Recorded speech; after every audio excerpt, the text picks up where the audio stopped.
Hello WhatsApp guys, সবাই কেমন আছো? আশা করি আল্লাহ তাআলার অশেষ রহমতে সবাই ভালো আছো।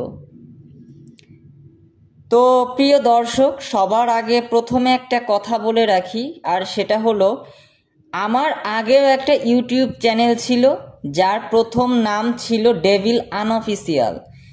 তারপর 2 বছর পর কোনো একটা ঘটনাক্রমে আমার ইউটিউব চ্যানেলের নাম পাল্টিয়ে রাখি অচিনপুর জাংশন।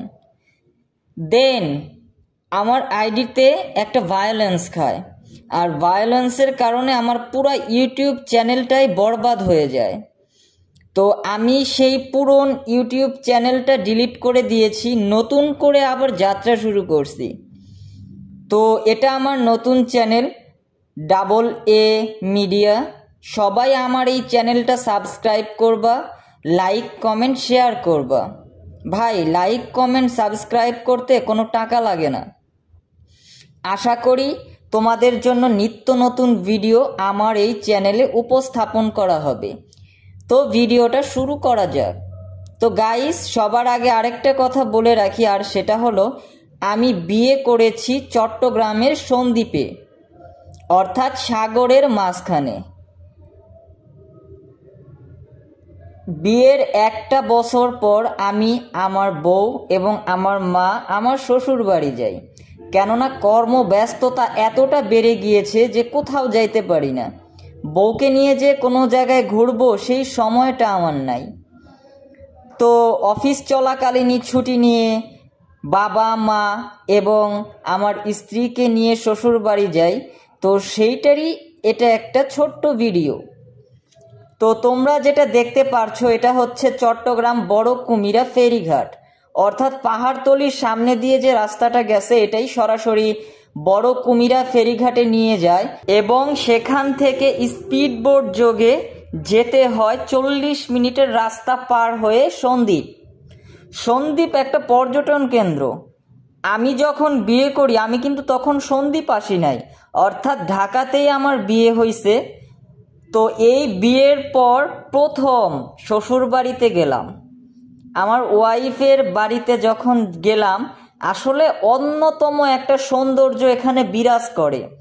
বিশেষ করে সাগরের মাঝখান দিয়ে যখন একটা স্পিড বোট বিশাল ঢেউয়ের মোকাবেলা করে সামনে এগোয়, তখন বোঝা যায় যে এই দ্বীপের লোক কতটা কষ্ট করে এই চিটাগাং টু সন্দ্বীপ যাতায়াত করে। বাট এটাই কিন্তু অনেক মজাদার বিষয়। সন্দ্বীপের অগ্রযাত্রা যতই আগেকার মতো হোক না কেন, কিন্তু সন্দ্বীপের এই যে স্পিড বোট করে সন্দ্বীপে যাওয়া বড় কুমিরা থেকে অসাধারণ সুন্দর। তো গাইস, তোমরা যে ভিডিওতে দেখতে পারতেছো আমার ওয়াইফ, আমার আম্মু এবং আমি।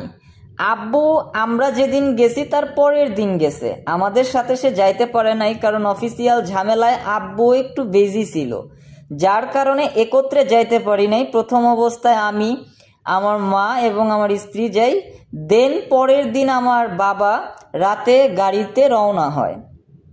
তো সেটা নিয়েও আরেকটা ভিডিও আছে, তো সেটা আমি এই ভিডিওর পরে প্রকাশ করব।